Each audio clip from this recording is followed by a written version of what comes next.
માતા પાર્વતીના 3 પ્રશ્નો. કેવી સ્ત્રી સમય પહેલા વિધવા થાય છે? કેવી સ્ત્રીને જીવનમાં ક્યારેય પણ સુખ નથી મળતું? એવી કઈ વસ્તુ છે જે પતિના માંગવા છતાં પણ પત્ની આપતી નથી? એકવાર ભગવાન શિવ કૈલાશ પર્વત પર બેઠા હતા ત્યારે માતા પાર્વતી ભગવાન શિવને મળવા માટે આવે છે અને કહે છે કે હે પ્રભુ, જ્યારે હું તમને મળવા માટે આવી રહી હતી ત્યારે મારી નજર મૃત્યુલોક પર પડી અને મેં જોયું કે 3 સ્ત્રીઓ જે એકબીજાની મિત્ર હતી તેમાંથી 2 સ્ત્રીઓ વિધવા બનીને દુઃખી જીવન જીવી રહી હતી, જ્યારે એક સ્ત્રી પરિણીત હતી અને તે પોતાના પતિ સાથે સુખી જીવન જીવી રહી હતી. પ્રભુ, મને આ વાત સમજમાં ન આવી, એટલા માટે મારા મનમાં 3 પ્રશ્નો ઊભા થયા છે અને હું ઈચ્છું છું કે તમે મારા આ 3 પ્રશ્નોના જવાબ આપીને મને સંતુષ્ટ કરવાની કૃપા કરો. આ રીતે માતા પાર્વતીની વાત સાંભળીને ભગવાન શિવ કહે છે કે હે પાર્વતી, તમે મને તમારા 3 પ્રશ્નો જણાવો. આ 3 પ્રશ્નોના જવાબ આપીને હું તમને સંપૂર્ણ રીતે સંતુષ્ટ કરવા માટેનો પ્રયત્ન કરીશ. ત્યારે માતા પાર્વતી કહે છે કે હે પ્રભુ, મારો પહેલો પ્રશ્ન એ છે કે કેવી સ્ત્રી સમયથી પહેલા વિધવા બની જાય છે? મારો બીજો પ્રશ્ન એ છે કે કેવી સ્ત્રીને જીવનમાં ક્યારેય પણ સુખ નથી મળતું? અને મારો ત્રીજો પ્રશ્ન એ છે કે એવી કઈ વસ્તુ છે જે પતિના માંગવા છતાં પણ પત્ની આપતી નથી? માતા પાર્વતીના આ પ્રશ્નો સાંભળીને ભગવાન શિવ કહે છે હે પાર્વતી, તમે જે 3 સ્ત્રીઓની વાત કરી રહ્યા હતા તેમાંથી 2 સ્ત્રીઓ વિધવા થઈને પોતે દુઃખી જીવન જીવી રહી છે અને બીજી બાજુ એક સ્ત્રી પતિવ્રતા થઈને પોતાના પતિ સાથે સુખી જીવન જીવી રહી છે. તમે જાણવા માંગો છો કે આવું કેમ થઈ રહ્યું છે, તો હું તમને એક નાની કહાની સંભળાવું છું. આ કહાનીને તમે ખૂબ જ ધ્યાનથી સાંભળજો. મિત્રો, કહાની શરૂ કરતા પહેલા મારી આપ સૌને વિનંતી છે કે તમે હજુ સુધી અમારી ચેનલને સબસ્ક્રાઇબ ન કરી હોય તો ત્યારે જ સબસ્ક્રાઇબ કરી દેજો અને આ કહાની ખૂબ જ જ્ઞાનવર્ધક અને બોધ આપનારી છે, તો આ કહાનીને અંત સુધી જરૂરથી સાંભળજો, કેમ કે અધૂરી કહાની સાંભળવાથી અધૂરું જ જ્ઞાન પ્રાપ્ત થાય છે અને આપણે સૌ જાણીએ છીએ કે અધૂરું જ્ઞાન ક્યારેય પણ જીવનમાં કામમાં આવતું નથી અને તે હંમેશા નુકસાનકારક જ સાબિત થાય છે. તથા કોમેન્ટ બોક્સમાં હર હર મહાદેવ જરૂરથી લખી દેજો, જેથી ભગવાન ભોલેનાથની કૃપા આપણા સૌ પર નિરંતર બની રહે. તો ચાલો કહાની શરૂ કરીએ. ભગવાન શિવ માતા પાર્વતીને કહે છે કે આ નાની કહાનીમાં તમારા 3 પ્રશ્નોના જવાબ સમાયેલા છે, માટે તમે આ કહાની ખૂબ જ ધ્યાનથી સાંભળજો. ત્યારે માતા પાર્વતી કહે છે હે પ્રભુ, હું તમારી વાતથી સહેમત છું, તમે કહાની શરૂ કરો. હું કહાનીને પૂરા મનથી સાંભળીશ અને જ્યાં સુધી તમે કહાની કહેશો ત્યાં સુધી મારું મન બીજા કોઈ પણ સ્થાન પર નહીં જાય. ભગવાન શિવ કહે છે હે પાર્વતી, સૌથી પહેલા હું તમને તે સ્ત્રીની કહાની સંભળાવું છું જે સ્ત્રી પતિવ્રતા બનીને સુખી જીવન જીવી રહી છે. તમે જે પતિવ્રતા સ્ત્રીની વાત કરી રહ્યા છો તે પતિવ્રતા સ્ત્રી એક રાજાના નોકરની પત્ની છે અને તે નોકરને તેની પત્ની પર સંપૂર્ણ વિશ્વાસ છે. તે નોકર તેની પત્નીના ગુણોની વાત તેના મિત્રોની સાથે વારંવાર કરતો રહેતો હતો. એક વખતની વાત છે જ્યારે રાજાના નોકરે તેની પત્નીની પ્રશંસા એટલી બધી કરી દીધી કે ધીરે ધીરે આ વાત ફેલાતી રાજ દરબાર સુધી પહોંચી ગઈ. પછી રાજાએ તેના નોકરને બોલાવ્યો અને તે નોકરને કહ્યું કે તું બધાને તારી પત્નીની પ્રશંસા કરતો રહું છું અને કહું છું કે તારી પત્ની ખૂબ જ પતિવ્રતા છે. શું વાસ્તવમાં તારી પત્ની પતિવ્રતા છે? શું તને સંપૂર્ણ વિશ્વાસ છે? ભગવાન શિવ કહે છે હે પાર્વતી, આ રીતે રાજાની વાત સાંભળીને તે નોકર બોલવા લાગ્યો કે હે મહારાજ, મને પૂરો વિશ્વાસ છે કે મારી પત્ની સંપૂર્ણ રીતે પતિવ્રતા છે. તે જ સમયે રાજાનો મહામંત્રી તે નોકરને કહેવા લાગ્યો કે જો હું તારી પત્નીનો પતિવ્રતા ધર્મ ખંડિત કરી દઉં તો તને શું સજા મળવી જોઈએ? ત્યારે તે નોકરે જવાબ આપ્યો કે જો તું મારી પત્નીનો પતિવ્રતા ધર્મ ખંડિત કરી દઉં તો મહારાજ તમે મને ફાંસી આપી દેજો. પછી તે રાજાનો નોકર તે મંત્રીને કહે છે કે હે મહારાજ, જો આ મંત્રી મારી પત્નીનો પતિવ્રતા ધર્મ ખંડિત ન કરી શક્યો તો તેને શું સજા મળશે? ત્યારે રાજા કહે છે આ મંત્રીને પણ ફાંસીની સજા જ આપવામાં આવશે. ભગવાન શિવ કહે છે હે પાર્વતી, પછી તે મંત્રીએ નોકરને કહ્યું કે એવી હું કઈ વસ્તુ લાવું કે જેનાથી તું માની લે કે તારી પત્નીનો પતિવ્રતા ધર્મ ખંડિત થઈ ગયો છે. ત્યારે નોકર તે મંત્રીને કહે છે કે જો તું મારા ઘરે જઈને મારા લગ્ન સમયે મને એક પટ્ટો અને કટાર આપવામાં આવી હતી, તે પટ્ટો અને કટાર મારી પત્નીએ ખૂબ જ સંભાળીને રાખી મૂકી છે અને તે સુહાગની નિશાની માનવામાં આવે છે. જો તું આ પટ્ટો અને કટાર લાવીને મને દેખાડે તો હું માની લઈશ કે તે મારી પત્નીનો પતિવ્રતા ધર્મ પૂરી રીતે નષ્ટ કરી દીધો છે. ભગવાન શિવ કહે છે, હે પાર્વતી, આ શર્ત સ્વીકારીને તે મંત્રી શહેરમાં જાય છે અને ત્યાં એક દાસીને મળે છે અને તે દાસીનું કામ એકબીજાની વચ્ચે દુશ્મનાવટ કરાવવાનું અને બીજા પાસેથી કોઈ પણ પ્રકારની ગુપ્ત માહિતી મેળવવાનું હોય છે. જે કામને કોઈ ન કરી શકે તે કામ આ દાસી કરી શકતી હતી.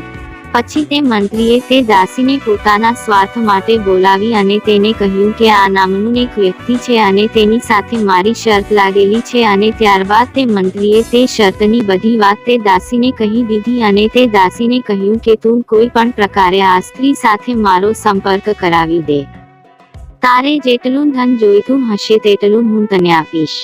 ભગવાન શિવ કહે છે, હે પાર્વતી, આ રીતે તે મંત્રીની વાત સાંભળીને તે દાસી કહેવા લાગી કે ભાઈ, તું એ સ્ત્રી વિશે વાત ના કરીશ, કેમ કે તે સ્ત્રી ખૂબ જ પતિવ્રતા છે અને તે તારી સામે જોશે પણ નહીં અને તેના પરિવાર વાળા પણ ખૂબ જ ખૂંખાર છે અને તે જાણશે તો તારું ચામડું ઉતારી લેશે. આ વાત સાંભળીને તે મંત્રી કહે છે કે જો તું મારો તે સ્ત્રી સાથે સંપર્ક ના કરાવી શકતી હોય તો કની વાંધો નહીં, પણ તું મારું બીજું એક કામ કરી દે. તે સ્ત્રીના ઘરે જઈને એક પટ્ટો અને કટાર ચોરી કરીને તું લાવી આપ અને તે સ્ત્રીના ગુપ્તાંગ પાસે જો કોઈ નિશાન હોય તો તે નિશાન પણ તું જોઈને મને જણાવી દે. પછી હું તને માગ્યું ઇનામ આપીશ. ભગવાન શિવ કહે છે, હે પાર્વતી, હવે તે દાસીને આ વાત સમજમાં આવી ગઈ અને તેણે કહ્યું કે ઠીક છે, હું તમારું કામ જરૂર કરી દઈશ. નોકર શહેરમાં રહેતો હતો અને તે દાસી નોકરના ઘરે જાય છે અને તેની પત્નીને જઈને કહે છે કે દીકરી, હું તારા પતિની માસી છું. હું અહીં ઘણા વર્ષો પછી આવી છું. ત્યારે તે સ્ત્રી કહે છે કે આવો માસીબા, મેં તમને પહેલા ક્યારેય પણ જોયા નથી, એટલા માટે હું તમને ઓળખી ન શકી. અને આ રીતે તે નોકરની પત્નીએ તે દાસીને ખૂબ જ માન સન્માન આપ્યું. પરંતુ એને ખબર નહોતી કે આ દાસી તેની સાથે છળ કપટ કરી રહી છે. ભગવાન શિવ કહે છે, હે પાર્વતી, આ રીતે તે દાસી તે પતિવ્રતા સ્ત્રીના ઘરે 2 દિવસ સુધી રોકાય છે. હવે જે સમયે તે સ્ત્રી સ્નાન કરવા માટે ગઈ ત્યારે તે દાસી ઉઠીને તે પતિવ્રતા સ્ત્રી જ્યાં સ્નાન કરી રહી હતી ત્યાં ગઈ અને પાછળ જઈને તેની પીઠ પર હાથ ફેરવવા લાગી. ત્યારે આ પતિવ્રતા સ્ત્રીએ આવું કરવાની ના પાડી. તે છતાં પણ તે દાસી માની નહીં અને કહેવા લાગી કે દીકરી, તું મારી દીકરી કરતા પણ મને વધારે વહાલી લાગે છે. તું મને ના પાડીશ નહીં. ઘણા દિવસો પછી મારી પહેલીવાર તારી સાથે મુલાકાત થઈ છે. હવે ધીરે રહીને તે દાસી તે સ્ત્રીનું મોં ધોવા લાગી અને તેણે ઝડપથી થોડું પાણી લઈને તેની આંખોમાં નાખી દીધું. હવે તે સ્ત્રીને આંખેથી થોડા સમય માટે દેખાવાનું બંધ થઈ ગયું અને તે દાસીએ તે સ્ત્રીના ગુપ્તાંગ પાસે એક તલનું નિશાન હતું તે જોઈ લીધું અને તે દાસીએ વિચાર્યું કે હવે આપણું કામ થઈ ગયું છે. જ્યારે બપોરના સમયે તે પતિવ્રતા સ્ત્રી રસોડામાં જમવાનું બનાવી રહી હતી ત્યારે તે દાસીને તક મળી ગઈ અને તેણે તે પટ્ટો અને કટાર તેના ઘરમાંથી ચોરી લીધા અને ધીમે રહીને તે ઘરેથી ભાગી ગઈ. ત્યાર પછી તે દાસી ભાગીને મંત્રી પાસે પહોંચી ગઈ અને તેને પટ્ટો અને કટાર આપી દીધા અને તે પતિવ્રતા સ્ત્રીના ગુપ્તાંગ પાસે એક તલનું નિશાન છે તે વાત પણ તે મંત્રીને જણાવી દીધી. ભગવાન શિવ કહે છે, હે પાર્વતી, પછી તે મંત્રી પટ્ટો અને કટાર લઈને સીધો જ રાજાના દરબારમાં પહોંચી ગયો અને તેણે રાજાને જઈને કહ્યું કે મહારાજ, મેં પેલા નોકરના ઘરે તેની પત્ની સાથે 2 દિવસ વિતાવ્યા અને આ પટ્ટો અને કટાર તેની પત્નીએ મને આપી છે જે હું લઈને આવ્યો છું. પછી તો રાજાએ રાજ દરબારમાં બધાને બોલાવ્યા અને તે નોકરના સમક્ષ તે મહામંત્રીને પણ બોલાવ્યો અને તેને તે પટ્ટો અને કટાર નોકરને બતાવવા માટે કહ્યું. પછી રાજાની આજ્ઞા લઈને તે મંત્રીએ તે નોકરને પટ્ટો અને કટાર દેખાડી અને તેની પત્નીના ગુપ્તાંગ પાસે એક તલનું નિશાન છે તે વાત પણ જણાવી. ત્યારે તે નોકરે પણ માની લીધું કે તેની પત્નીએ તેના પતિવ્રતા ધર્મનો સંપૂર્ણ રીતે ભંગ કરી દીધો છે. ભગવાન શિવ કહે છે, હે પાર્વતી, પછી તો રાજાએ તે નોકરને 15 દિવસ બાદ ફાંસી આપવાનો દિવસ નક્કી કરી દીધો અને એલાન કરાવી દીધું કે આ નોકરને 15 દિવસ બાદ ફાંસી આપવામાં આવશે. ત્યારબાદ રાજાએ તે નોકરની અંતિમ ઈચ્છા વિશે પૂછ્યું ત્યારે તે નોકરે કહ્યું કે મારી અંતિમ ઈચ્છા એ છે કે હું છેલ્લી વાર મારી પત્નીને મળવા માંગુ છું. ભગવાન શિવ કહે છે, હે પાર્વતી, પછી રાજાએ તે નોકરને છેલ્લી વાર તેની પત્નીને મળવા માટેની મંજૂરી આપી. ત્યારબાદ તે નોકર તેના ઘરે તેની પત્નીને મળવા માટે ગયો. ઘરે જઈને તે તેની પત્નીને કહેવા લાગ્યો કે તે મારી સાથે ખૂબ જ મોટો વિશ્વાસઘાત કર્યો છે. મેં તારા પર વિશ્વાસ રાખીને આ મંત્રી સાથે શરત લગાવી હતી અને રાજાની સામે રાજ દરબારમાં મેં કહ્યું હતું કે કોઈ મારી પત્નીનો પતિવ્રતા ધર્મ ભંગ કરી દે તો મને ફાંસી પર ચડાવી દેજો. હવે પરિસ્થિતિ એવી થઈ છે કે મને 15 દિવસ પછી ફાંસી પર ચડાવી દેવામાં આવશે. તે મારી સાથે વિશ્વાસઘાત કરીને સારું નથી કર્યું. ભગવાન શિવ કહે છે, હે પાર્વતી, ત્યારબાદ પોતાના પતિને તે સ્ત્રીએ બધી જ હકીકત જણાવી, પરંતુ તેના પતિને તેની વાત પર વિશ્વાસ આવ્યો નહીં. પછી તે નોકર પાછો રાજાની પાસે પહોંચી ગયો અને તેને જેલમાં ધકેલી દેવામાં આવ્યો. ભગવાન શિવ કહે છે, હે પાર્વતી, બીજી બાજુ તે નોકરની પતિવ્રતા પત્નીએ ભગવાનને યાદ કર્યા અને પોતાનો વેશ બદલીને રાજાના દરબારમાં પહોંચી ગઈ અને તે રાજાની પાસે રાજ દરબારમાં નૃત્ય કરવાની આજ્ઞા માંગવા લાગી, કેમ કે તે સ્ત્રી ખૂબ જ સુંદર હતી અને તે રાજા પણ નૃત્ય જોવા માટેનો શોખીન હતો. એટલા માટે રાજાએ તે સ્ત્રીને નૃત્ય કરવા માટેની આજ્ઞા આપી દીધી અને તેના મંત્રીઓને કહી દીધું કે બધા હાજર રહે અને આ સુંદરીના નૃત્ય કરવા માટેની બધી જ વ્યવસ્થા કરી દે. ભગવાન શિવ કહે છે, હે પાર્વતી, ત્યાર પછી બધા મંત્રીઓ તે રાજાના દરબારમાં ઉપસ્થિત રહ્યા અને તે નોકરની પત્નીએ જ્યારે નાચવાનું શરૂ કર્યું ત્યારે તે રાજાને તે સ્ત્રીનો નાય ખૂબ જ પસંદ આવ્યો. તે રાજા તે સ્ત્રીના નૃત્યથી ખૂબ જ ખુશ થયો અને તેણે તેને કહ્યું કે માંગ, તારે જે માંગવું હોય તે માંગ, હું તારી બધી ઈચ્છા પૂરી કરીશ. ભગવાન શિવ કહે છે, હે પાર્વતી, પછી તે નોકરની પતિવ્રતા સ્ત્રીએ તે રાજાને કહ્યું કે મહારાજ, તમારા રાજ દરબારમાં એક ચોર બેઠો છે જેણે મારી પાસેથી રૂપિયા ઉધાર લીધા હતા અને આજ સુધી તેણે મને પાછા નથી આપ્યા અને તે ચોરને ફાંસીની સજા આપવામાં આવે તેવી મારી ઈચ્છા છે. ત્યારબાદ રાજા તે સ્ત્રીને કહે છે કે મારા દરબારમાં કોણ ચોર છે જેણે તારા રૂપિયા લીધા છે, તું મને એનું નામ જણાવ, હું તેને જરૂરથી ફાંસીની સજા આપીશ. ભગવાન શિવ કહે છે, હે પાર્વતી, ત્યારબાદ સ્ત્રીએ મહારાજને કહ્યું કે તમારો જે મહામંત્રી છે તે જ ચોર છે, તમે હવે તેને ફાંસીની સજા આપી દો. હવે જ્યારે તે મંત્રીએ સાંભળ્યું કે આ સ્ત્રી તેને ચોર કહી રહી છે ત્યારે તે મંત્રીએ રાજાને કહ્યું કે મહારાજ, હું સોગંદ ખાઈને કહું છું કે મેં ક્યારેય પણ આ સ્ત્રીની પાસે પૈસા માંગ્યા નથી અને મેં કંઈ પણ વસ્તુની તેની પાસેથી ચોરી નથી કરી. મેં તો આજ સુધી ક્યારેય પણ એને જોઈ પણ નથી, તો હું કેવી રીતે ચોરી કરી શકું છું? મેં તો આજ સુધી તેનો ચહેરો પણ જોયો નથી. ભગવાન શિવ કહે છે, હે પાર્વતી, જેવું તે મંત્રીએ કહ્યું કે મેં આજ સુધી ક્યારેય પણ આ સ્ત્રીનો ચહેરો જોયો નથી ત્યારે તરત જ તે સ્ત્રી કહેવા લાગી કે મહારાજ, જો આ મંત્રી મને ઓળખતો નથી અને તેણે ક્યારેય પણ મારો ચહેરો જોયો નથી તો તમે આ મંત્રીને પૂછો કે તે આ પટ્ટો અને કટાર ક્યાંથી લાવ્યો છે. પછી તે સ્ત્રીએ કહ્યું કે હું એ નોકરની પત્ની છું જે તમારે ત્યાં નોકરી કરે છે અને તમે મારા નિર્દોષ પતિને જેલમાં પૂરી દીધો છે અને તેને ફાંસી પર ચડાવવાના છો.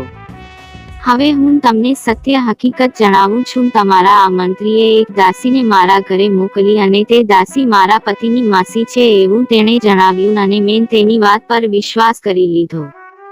ત્યાર પછી તે દાસીએ યુક્તિ કરીને મારા ગુપ્તાંગ પાસે જે તલનું નિશાન છે તેના વિશેની માહિતી મેળવી લીધી અને જ્યારે હું રસોઈ બનાવવા માટે રસોડામાં હતી ત્યારે તેણે મારા ઘરમાંથી તે પટ્ટો અને કટાર ચોરી લીધા અને લાવીને આ મંત્રીને આપી દીધા.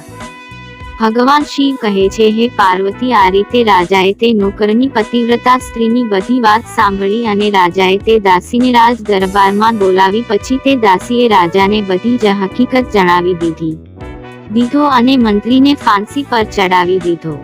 ભગવાન શિવ કહે છે, હે પાર્વતી, આ રીતે તે નોકરની પતિવ્રતા સ્ત્રીએ અંતમાં રાજાને કહ્યું કે મહારાજ, હું મારા પતિને ખૂબ જ પ્રેમ કરું છું. હું એક ચરિત્રવાન સ્ત્રી છું.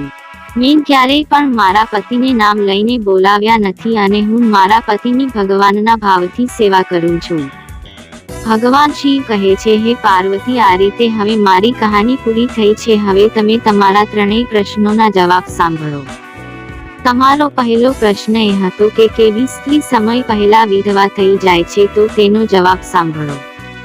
જે સ્ત્રી પોતાના પતિને તેના નામથી બોલાવે છે તે સ્ત્રી સમયથી પહેલા વિધવા બની જાય છે, કેમ કે પતિનું નામ લેવાથી તેના પતિની ઉંમર ઓછી થઈ જાય છે અને સમયથી પહેલા તેનો પતિ મૃત્યુ પામે છે.